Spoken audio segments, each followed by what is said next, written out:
Yo, I just found something so beautiful, and it's the fact that Allah already told you how to find your soulmate in the Quran. So Allah says in Surah Al-Rum, and among His signs is that He created for you from yourselves spouses that you may find tranquility in them, and He placed between you affection and mercy. Surely, and these are signs for people who reflect. Now keep in mind, Allah doesn't say that He just created spouses for you just like that. He specifically says that He created spouses for you min anfusikum, from your own soul, which means that your spouse is not random. Your spouse specifically is a reflection of your own soul. This means what you lack and what you yearn for, what you hide deep inside, Allah is going to mirror it in your spouse. And that's why your partner, it becomes the external reflection of your own inner self. And that's why when you meet the one that's written for you, the way it's going to feel is almost like a completion. Like you know them. If it'll feel like home, like you recognize something within them. And that's why Allah says, لِتَسْكُنُوا إِلَيْهَا Sukoon. Sukoon is stillness, but it's also living. So that'll bring stillness and tranquility in your heart,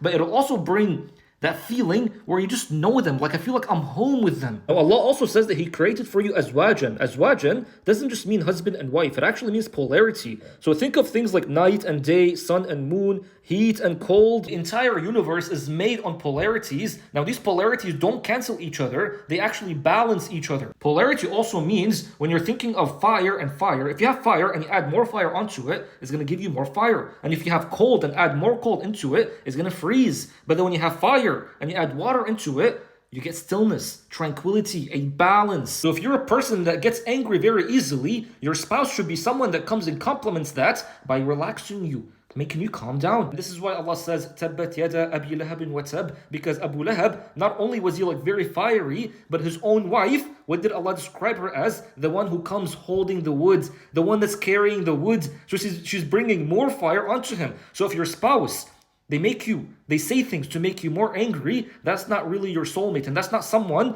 if you're not married yet, look for someone that complements you and balances you, not someone who raises you, adding more fire to the fire. And remember, very important, that I'm not talking about opposites. I'm not saying if your spouse is happy, go and make them sad. I'm saying that, for example, if your wife or husband is fearful, go and calm them down. Compliments, not opposites. So according to the Quran, the way you recognize your nasib or your soulmate is to know whether they make you feel like home and to know whether they have affection and mercy. And if there's someone that makes you feel like home and they compliment you, just know that's your person. That's your soulmate.